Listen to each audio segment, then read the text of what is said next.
girl's dream and every girl's nightmare. I'm gonna have nightmares! Oh no! Oh no! Freddy is the ultimate nightmare. Freddy's way sociable. He's a party animal. Freddy rocks. Like Freddy's like addicting, and you know it gets better and better each one. Scariest movie I've ever seen in a long time.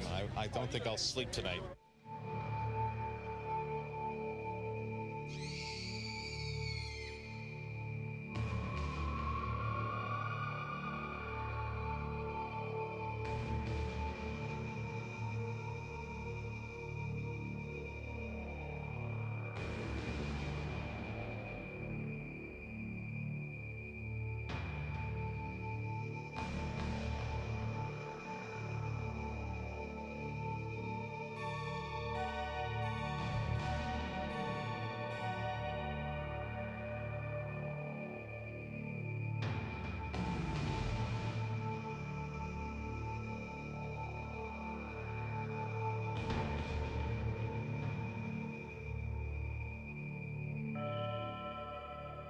Elm Street, USA.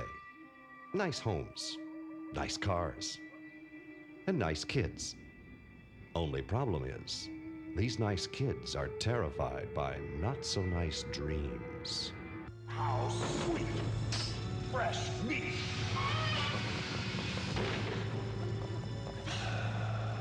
Alice, wake up and get out! Alice, I'm so sorry. It was a mistake. I pulled you in.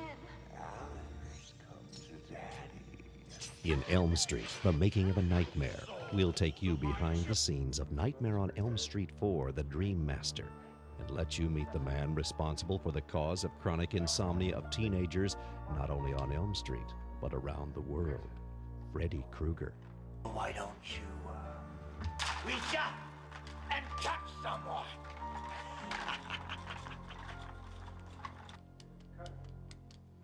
Even before Freddy Krueger began terrifying audiences, the creators and crew of the first Nightmare on Elm Street film were well aware that this menacing character might be around for more than just one picture.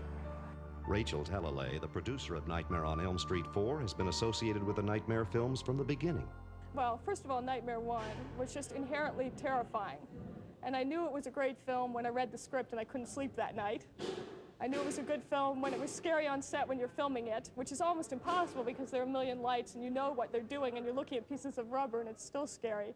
And when I saw the first cut of it, it was really scary. And when you've been there every day shooting it, you know how they did everything, and it was still scary. And it still scares me today.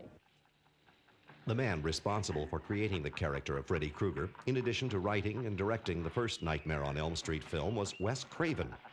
Craven, known for directing the cult horror classics The Hills Have Eyes and Last House on the Left, believed that creating Freddy Krueger, a man who didn't care about himself, let alone his victims, would be worth a scream or two, either awake or asleep. With Freddy, it was that you can't get around him. He can stretch out his arms forever, and there were things that he did that were quite disgusting, but it was to show that he had no concern about his own well-being. The moment when he slices himself open. Watch this.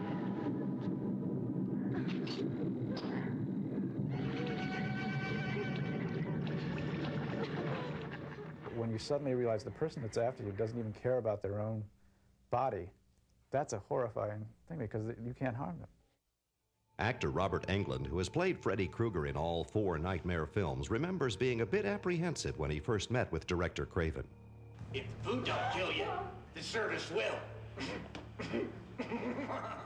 I don't know what I expected, I guess, to see Charlie Manson sitting behind a desk carving human hearts or something, and here was this erudite, attractive gentleman, you know, and when he told me sort of his dream of how this movie should be and the mix of fantasy and horror and surrealism that he wanted to imbue in the film, I was just really taken with the man as a sort of dark artist.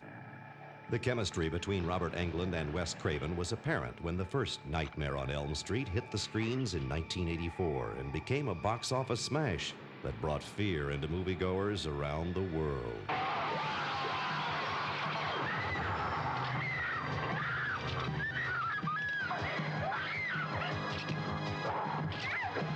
But who is Freddy Krueger? And why is he wreaking havoc on the Elm Street teenagers? You want to know who Fred Krueger was? He was a filthy child murderer who killed at least 20 kids in the neighborhood. Kids we all knew. Did they put him away? Well, the lawyers got fat and the judge got famous, but somebody forgot to sign the search warrant in the right place, and Krueger was free just like that. What did you do, Mother? A bunch of us parents tracked him down after they let him out. We found him in an old abandoned boiler room where he used to take his kids. Go on. We took gasoline. We poured it all around the place and made a trail of it out the door. Then lit the whole thing up and watched it burn. But he can't get you now. He's dead, honey, because Mommy killed him. But surprise, thanks to box office receipts totaling over $23 million, Krueger returned in Nightmare on Elm Street 2, Freddy's Revenge. This time, Freddy looked for some help in carrying out his onslaught of murders. His choice? Jesse Walsh, played by Mark Patton. We got special work to do here, you and me.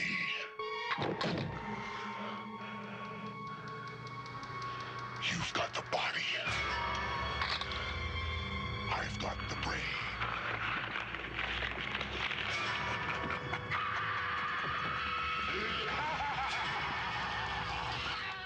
I think in part two, the main thing that attracted the fans to that was we had a real sensitive male lead. Instead of a typical macho teen boy, we had sort of this nerdy, sensitive kid, and he became the equivalent of our heroine in Jeopardy from part one. And while Freddy's plans went astray in part two, it didn't stop him from trying again in Nightmare on Elm Street Part 3, The Dream Warriors. Part 3 also marked the return of Heather Langenkamp, who played Nancy Thompson, one of the few survivors from Part 1, who understands firsthand the reason for the kids' sleepless nights. I know who's trying to kill you. Don't humor us. We're not in the mood.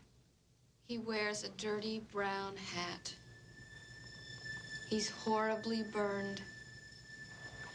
He has razors on his right hand. Who is he? His name is Freddy Krueger. Why is he after us? Yeah, what did we do? You are the last of the Elm Street children. The Elm Street kids' success in killing Freddy in Part 3 proved to be short-lived, because sometimes it's hard to keep a dead man down. And Robert Englund resurfaces once again as Freddy Krueger in A Nightmare on Elm Street 4, The Dream Master.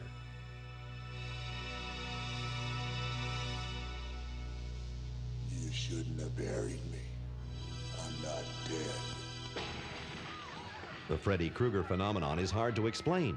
His picture can be found on albums, t-shirts, and other Freddy Krueger memorabilia. Wes Craven has his own theory as to why Freddy is so popular. You are all my children now. I think what happens, it's almost like the hostage situation, the classic situation in a hostage situation, I'm told, is that at a certain point, the person who is the hostage will flip and try to make friends with the captor. You know, that's the best way to deal with it psychically. And I think that's what kids have done with Freddy. He was so compellingly frightening that in order to contain him and deal with him, they've made friends with him. Certainly one of the reasons for Freddy's success has to be the unusual sense of humor that is wrapped into this monstrous character. This is it, Jennifer. Your big break in TV. Welcome to prime time, bitch. Wanna suck the face? No. Krueger! Well, it ain't Dr. Seuss. What you have to remember is if you let an audience laugh in a horror film, it's much easier to take them through the whole process, setting them up to scare them again. And so that's an advantage you have. The other advantage is that it's a double pun on the form. In other words, Freddy's a pop cultural phenomenon now. He's a popular culture icon. And if Freddy does a Clint Eastwood line or a Stallone line or a Pee Wee Herman line or something we've all heard on commercials or Welcome to Prime Time or something, it just reinforces that Freddy is this sort of asterisk of the culture, because he's using the culture and throwing it right back. Welcome to Wonderland, Alice. One thing that is no laughing matter is the horrifying face of Mr. Krueger. Robert Englund, minus the famous makeup, talked about the original concept of Freddy's look. When it was originally designed, David Miller, on the original design in part 1, worked on it. We wanted just half of the face destroyed by burned tissue. And then the powers to be at New Line and Wes Craven, they felt that it should be the whole face. But we wanted a melted look, and we wanted a bit of evocation of a witch. And there's an old 40s paperback book, The Shadow, Who Knows What Evil Lurks in the Heart of Men. And we based some of it on that look a little bit. The original makeup design by Dennis Miller and modified by Kevin Yeager was applied to Englund in Nightmare 4 by Howard Berger, whose toughest challenge was in trying to keep Robert still for the 3-hour process. The first thing I do is to get Robert in here and get him to sit still. That's the hardest part of the makeup. He's really wonderful to work with. He's so much fun, and he's so patient every day to have that makeup on. His head is totally covered. There's none of his real skin showing at all, anywhere. The long, tedious task of Robert's transformation into Freddy Krueger begins with the application of a latex bald cap covering Robert's hair. This is necessary because all of the pre-made foam and latex skin-like pieces must be glued to cover Robert's entire head, face, and neck. The process works like a jigsaw puzzle. To create that puzzle, Robert has to have his entire head cast in plaster, which is then used to create the various pieces. It's a rubber called foam latex, and there's 5 different chemicals that have to be mixed up in like a mix master, and we inject it into these molds. And what Kevin did is he sculpted each piece and took plaster negatives off the clay sculptures and puts foam in them, and we put Robert's positive of whatever, let's say his forehead, into the negative plaster mold and bake it at 3.5 hours at 200 degrees. And we pop them out. They're all the pieces are pre-painted, which means they're painted back at the studio, and I bring them to set every day. Howard Berger's next step is to apply the first piece of the puzzle, which is the back portion of the head and neck. Next, the ears and left side of the face is applied. Notice how even the fine details of the ear fit perfectly. And then the right side is fitted into place. Then the rest of the face is filled out with the chin piece, nose, and upper lip.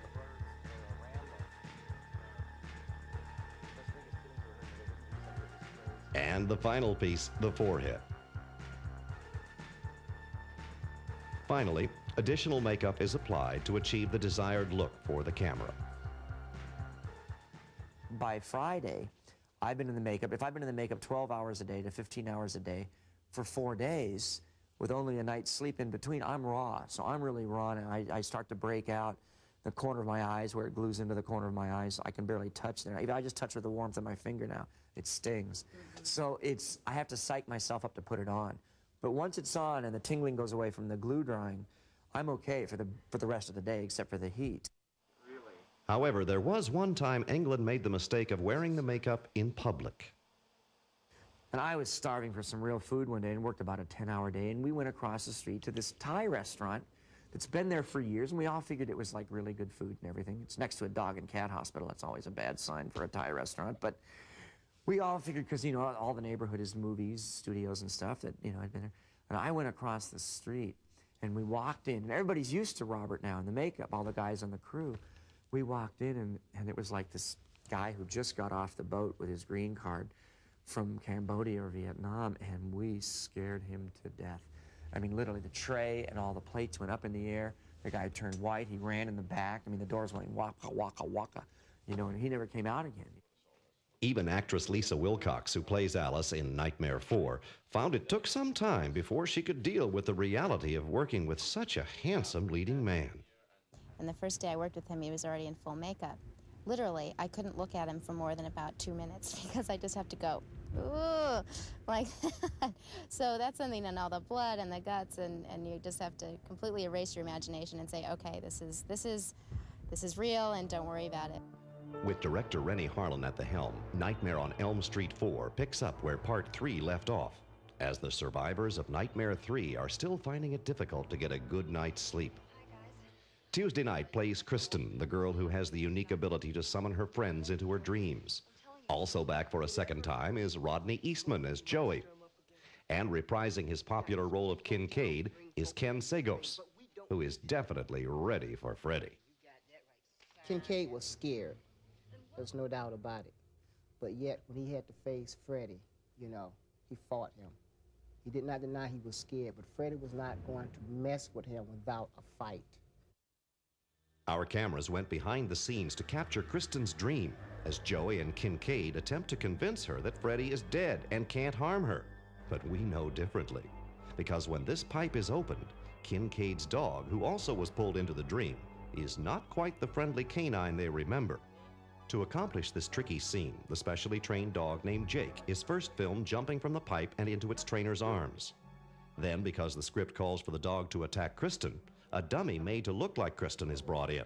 And with a little coaxing, the hope is to get Jake to jump from the pipe and bite the dummy's arm.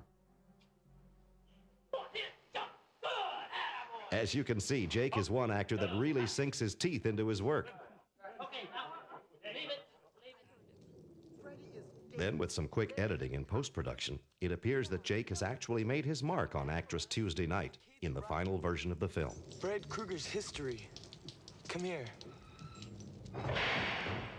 The pipes are cold. The boiler is cold. See for yourself.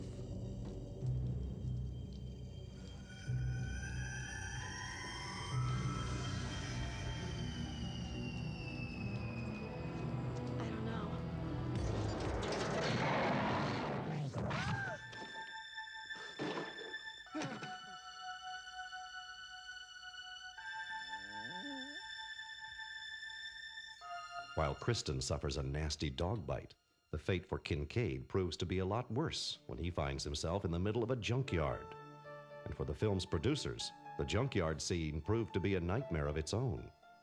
The junkyard was logistically a nightmare. You know, you've got this, you go to this junkyard and the California law is that you can only have cars three high, and suddenly we want these corridors and this maze of junk cars. To create the illusion of the large junkyard scene called for in the script, the producers and director Kenny Harlan turned to DreamQuest, a special effects company whose credits include The Lost Boys and The Fly. And we actually shot this plate. The plate is what we call the part with Kincaid in it. The night that they were shooting Kincaid for some other shots, we went off to the side, found a dirt patch because that's all we needed, put Kincaid down on the ground there, built a little tower above him, and put some shadows on the ground to imitate cars actually being there. Next, using a crew of 7 people, nearly 1,000 miniature cars were built over a 2.5-week period. Then Justin and his crew created a spot where Kincaid would stand for the camera to pull back from, revealing the masses of cars. Kincaid has he was running down this pathway here, and Freddy has thrown all these cars in his way and trapped him in this pit. So we really it was pre-dictated as to where we were going to pull out from. It was going to be this pit that Kincaid was trapped in. In terms of the overall model, basically what we tried to do was do something that would sort of technically fit into our plan. So we pretty much centered this and then built our model around it. So that's pretty much it. This is where Kincaid stands, is right in here, and the camera just pulls pretty much straight back from there. To achieve the effect that Kincaid is actually in a world full of cars, the previously shot film of the miniature cars is projected into an open space of this painting of even smaller cars. So what we did is we projected the image that we were going to match to inside here. We then had the rest of this glass. This is all on glass, this painting. We have the rest of this glass to work with. Ken Allen went in and painted the rest of the image that was combined with what went into here. Then what we did is we had a camera then that just pulled back from here, and it appeared as though we were continuing to pull back from the previous shot. The creation of this spectacular visual effect for which the Nightmare films are famous finally comes together with all 3 elements combined. Kincaid screaming in the actual junkyard, the model car miniatures, and finally, the painting of the world full of cars.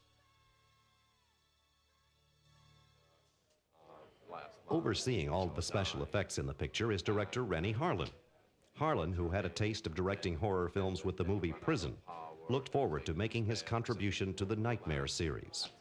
I saw the first Nightmare movie I saw in London a few years ago, and I didn't know what to expect when I went to see it, and I loved it. I thought it was like a art horror film, and I saw every one of the Nightmare movies, and when it was proposed to me that I could direct one of them, I was very excited and felt that it'll be a great challenge.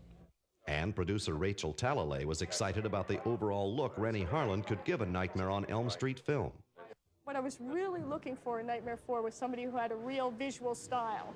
All the other films look fine, but they don't have an extra visual style. And when I saw Prison, Rennie's just got an incredible visual style. And what we're getting in this film is a much better looking film, much more camera movement, much more excitement.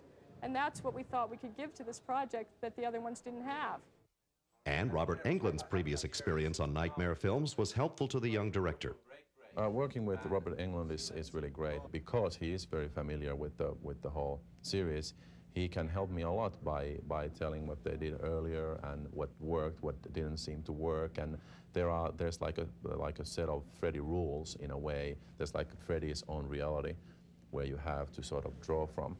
And working with Robert is really great. He's really professional. He's very patient. Freddy Krueger has pulled some pretty cruel tricks on the kids of Elm Street over the years, but nothing can compare to what Freddy did to the character of Debbie in Nightmare on Elm Street 4.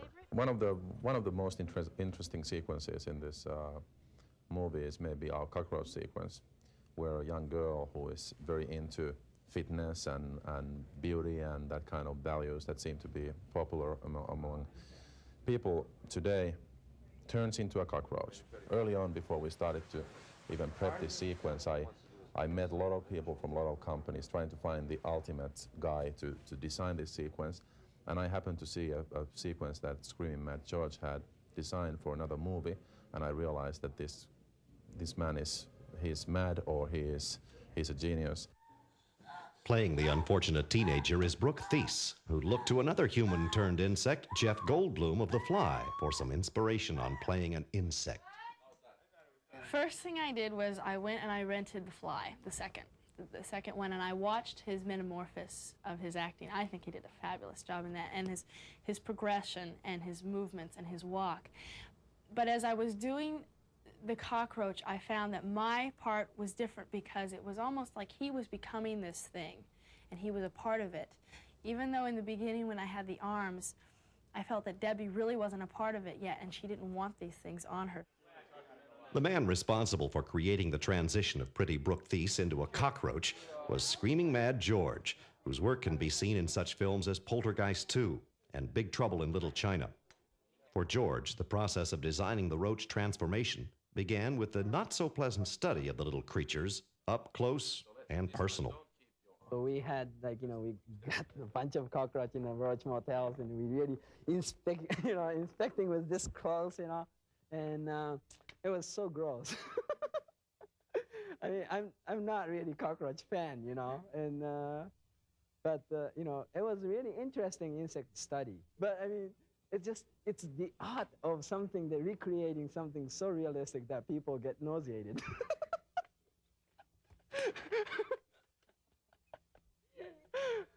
Once Screaming Mad George finished examining his newfound friends, it was time for Brooke Thies to get into the act. Well, I went and I got a head cast and arm cast, for the thing when I'm bench pressing. And that was just the body cast, and then he did the molds and stuff, and then I kept coming back and I kept seeing more things, Then, it was like the fourth time I went there, I saw my head, that face that peels off, and I went, oh my gosh. And I kept passing by it, and I kept going, God, this is so weird, my face is staring at me, And then I got into the cockroach outfit, and he had a little videotape, so he videotaped it, and then I got to watch it. It was just so interesting, really interesting. The horrifying transformation scene begins when Freddy suddenly appears in Debbie's attic while she's working out. First, Brooke is checked to make sure that her new roach arms are in perfect working order. Then Robert Englund steps in and makes his own final preparations as the infamous Freddy Krueger.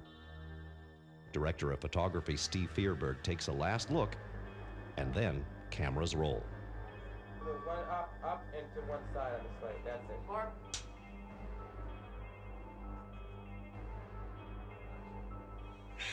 Oh my God!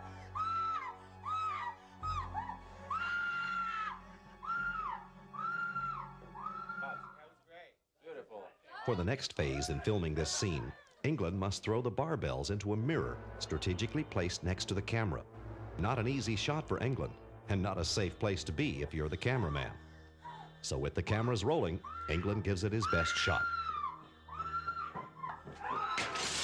Mission accomplished, and the roach transformation is well on its way to making this scene a good claim for insecticide.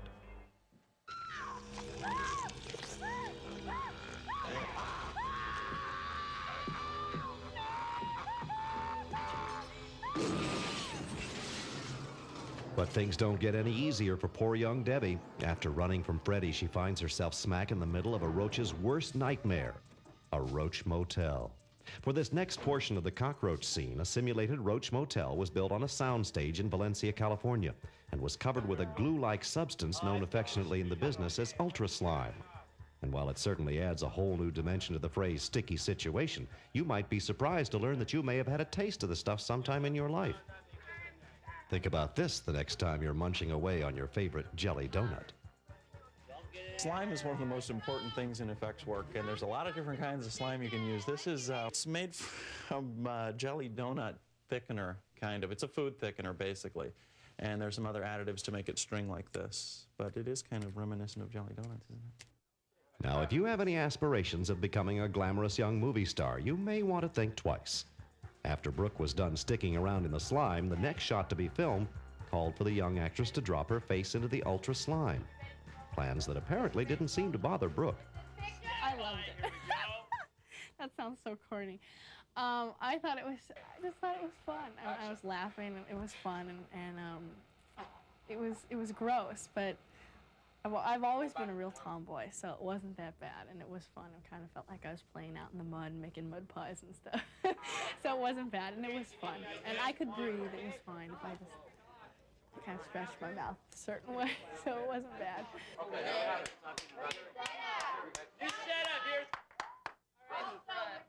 The next shot in this scene finds Debbie trapped inside the Roach Motel with a victorious Freddy Krueger peering in.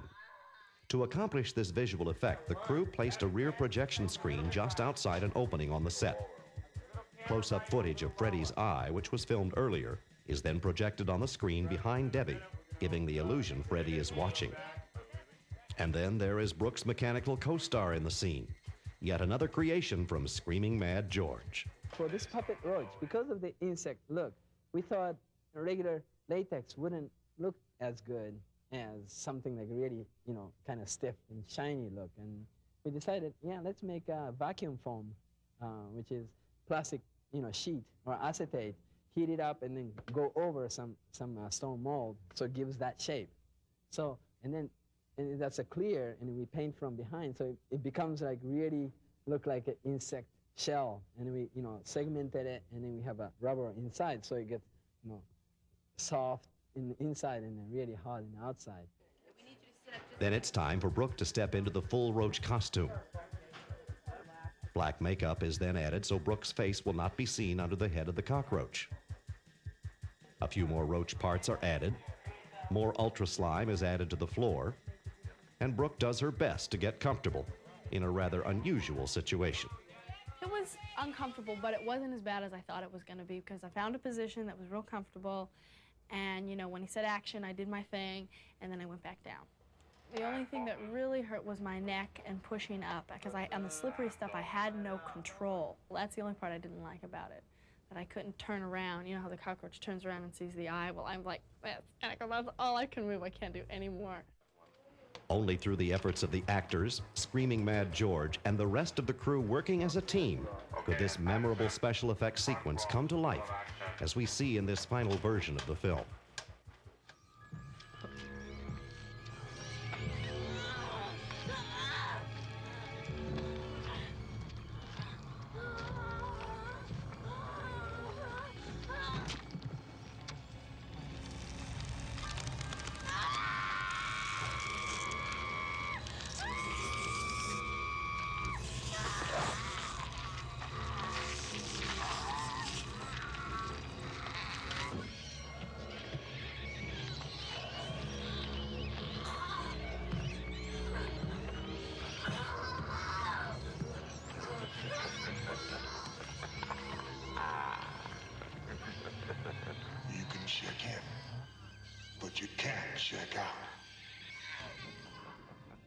When Freddy Krueger kills, he kills with humor and style. And in Nightmare on Elm Street 4, Freddy continued this tradition in a big way. Freddy was never one for letting his victims get away. And although the character of Joey, played by Rodney Eastman, survived Freddy in Part 3, you can probably guess that his luck ran out in Part 4. In Nightmare 3, Joey was seduced by a beautiful nurse who turns into Freddy.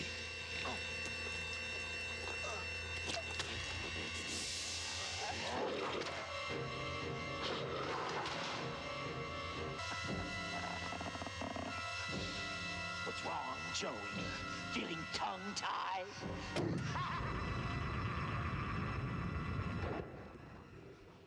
In A Nightmare on Elm Street 4, another beautiful woman seduced Joey. This time, it was the poster girl of his dreams that came to life. To create the illusion that poster girl Hope Marie Carlton has turned into Freddy, a diving tank was built to allow the actors to work underwater and to create the image that they've appeared inside the mattress of Joey's waterbed. The entire bedroom set was built over a water tank. Behind Joey's headboard is the unseen portion of the water tank, which allows the actors to submerge underwater, holding their breath and positioning themselves for the scene. Next, the scene is rehearsed for camera position with Joey, Hope, and Freddy. And then the cameras are ready to roll.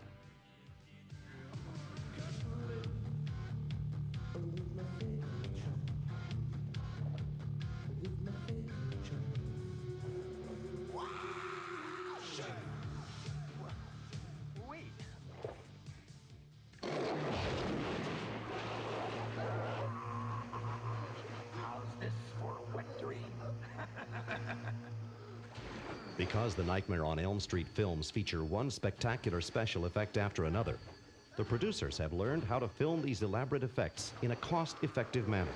Special effects are very difficult, and the key to doing this inexpensively, why we can do these films inexpensively and most people can't, is because we run units that just do the things that take 6 hours.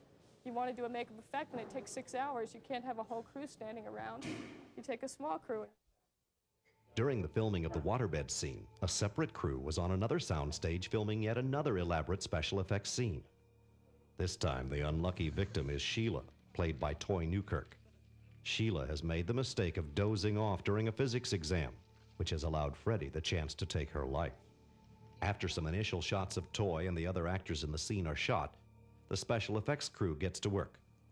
The scene calls for a mechanical arm to break through Sheila's desk and grab her while she's taking a test in the classroom. The mechanical arm is controlled by a crew member situated below Sheila's desk and out of camera range. It's extremely important for both the mechanical arm operator and Toy to understand how the scene will be played out.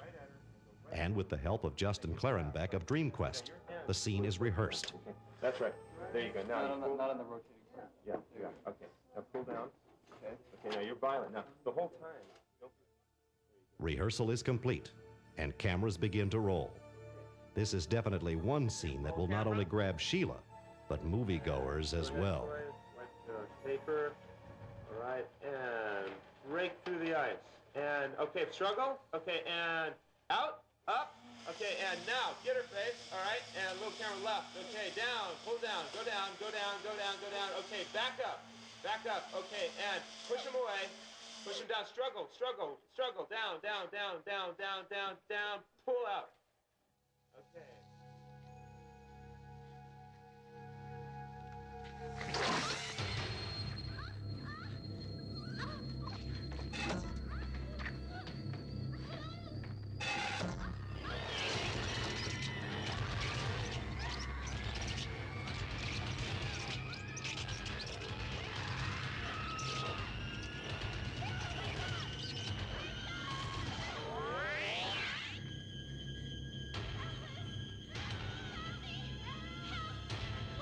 One of the challenges for all of the actors in the Nightmare on Elm Street movies is having to work with the mechanical as well as visual effects.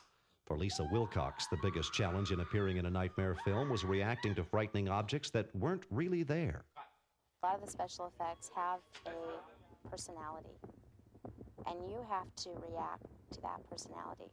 Even though it's not a human being, you have to react to that thing. I mean, there's a thing with the pizzas, and these little faces, okay, and they're supposed to be my friends who died, and they're the little screaming faces, and I'm going, okay, this is the yes, okay, and react to this little head that's screaming and thing. So that's hard. One thing that helped Lisa on her first feature film was director Rennie Harlan, who was always there to guide the actress through her demanding scenes. He's very aware of everything going on around him, and he reacts to it and responds appropriately. And it's really nice to see that, because there are directors, this is my first feature, but doing other projects, there are directors who don't say boo to you, you know?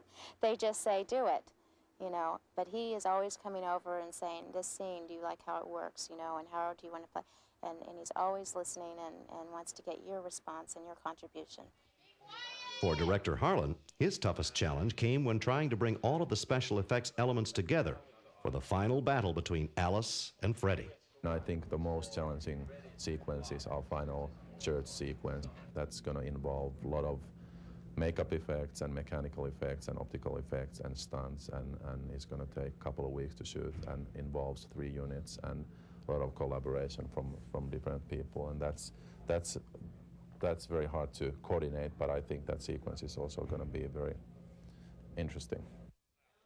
To create the dazzling array of special effects called for in this scene, Rennie and the producers turned to Steve Johnson, whose amazing work can be seen in such films as Ghostbusters and The Howling. What it is it's the end sequence. They wanted it to be the most spectacular makeup effect sequence in this film. And they wanted to really give Freddy finally a real death. And the other ones, he's just kind of poofed away in a puff of light. And they wanted to really let all of the people that he'd killed really get a chance to get back at him and beat the hell out of him this time.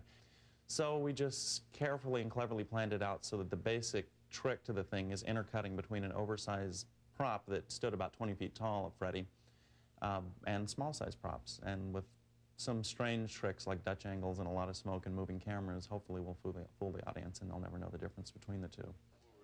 Killing Freddy Krueger, as you might imagine, is no easy task. And to pull it off, Johnson had to use several carefully thought-out devices. The nature of this thing was basically that all of the souls that are left from all of the victims Freddy's ever killed throughout his life and death are getting back at him by punching their way back out of him. Not in a bloody sense, but they're stretching through the membrane of his skin in almost a magical sense that they're growing out of him. It looks as though there's arms growing out of him, heads and torsos growing out of him, and beginning to rip him apart as much as they can. To create this illusion, Robert Englund was first placed into a body rig. Freddy himself fits into it something like this. And his arm goes through the sweater of the dummy, and that way it blends off onto his neck. You get his real head and his real arm, so he can do all the motivating. And then we can do anything we want, since this is a dummy back here, and you can see it's fairly well hollow. We have plenty of room to get as many as 12 puppeteers back here to do what we need to do. Next, Steve used one of his favorite special effects to simulate arms breaking out of Freddy's body. What this rig was for is actually one of the funnier effects we did for the film. I got a real kick out of it. The camera basically was angled, composed in such a way so that you did not see these tubes coming out of the back. The operator here was bent below so that you didn't see that he was there. It was just shot like this. So what you see is you see an arm with Freddy's sweater over this, with a hole cut in the back so this real arm can come through. It just looks like you're seeing a shot of Freddy from here. And you get all the life and motion of a real hand there, if you want to demonstrate the real hand there. Then, anyway, what we did is, from off camera, we shoved, this is maybe not going to work very well now because it's kind of old, but we shoved these arms out. And they reach for his wrist like this. There's another one down here. Move your arm a little bit, Bill. So 2 arms grow out of his bicep here in a real quick cut and lock onto his wrist. And what happens from that point is to get the audience away from the feeling they're seeing an effect, we made this thing. What this did is Robert Englund actually wore this strapped to his arm, and then we tied these to his wrist like this. So then we can get away from just a small insert shot like this and see Robert walking around and struggling with these things, and they're jointed in the proper places so that it looks like he did a really good job with it. It's basically a mime routine. So when he moved his arm up and these things were attached, it looked like they were pushing his blade arm up towards his face to make him slash his own face with his blades. But Freddy knew he was really in for a bad day when Steve's special effects struck once more. The last effect shot in the film was, last effects shot on our part, was this dummy head, where we have pretty much the full orchestration of all these things operating here. We had probably 9 people out of camera range down here grabbing at the guy, and we also had things like that were just sewn to him, like we have an arm under the sweater, a hole coming through it, and we would glue the arm to him here. Eventually this happens, the tension builds up so much, there's one arm grabbing him here and one arm grabbing him in the eye socket here, that it actually rips his head wide open, like that. To create the illusion that there were living souls inside of Freddy's body trying to get out, this nearly 20-foot tall replica of Freddy's chest was designed and built by Steve Johnson and his crew. The big Freddy was built large enough so that one or more people could enter through the back and play to the camera stationed in front. And while the actors were inside, other crew members were stationed outside operating other parts to bring Big Freddy to life. First, one of Steve's crew members was placed inside the body, where his arm was to break through the skin and tear off part of Freddy's sweater.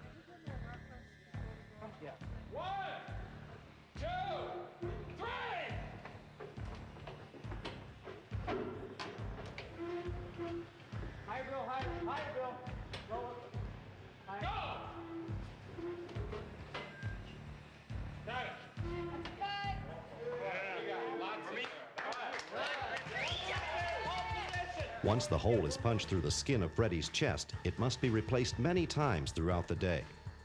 The skin is made from dental dam, a highly flexible rubber latex material. This is a very large piece of the dental dam that we used to put over the giant Freddy's chest, and then we had actors inside the chest stretching their way out of it.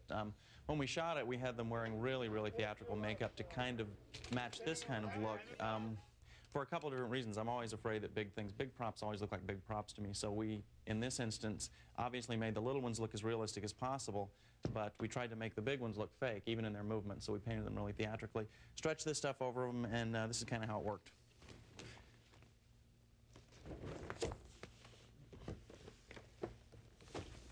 Go forward with your face real far. Suck it in your mouth.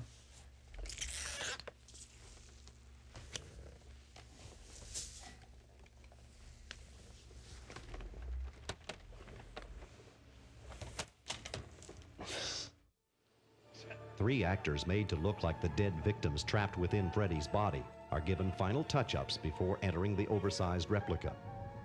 Then, with some encouraging words from the crew, it's up to the three actors to push their bodies forward against Big Freddy's chest, simulating the souls trying to escape from their killer's body.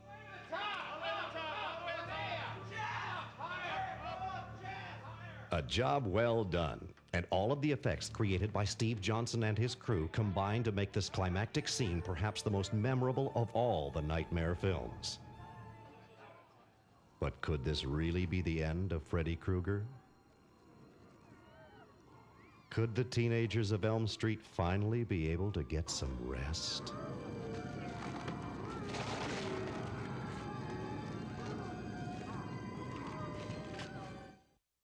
As you lay your head on your pillow tonight, remember, in the movies, no one has to die, and Freddy Krueger may be alive and well and waiting for you in dreamland. This is Bill Barry. Good night and pleasant dreams. Tell me why have we forsaken?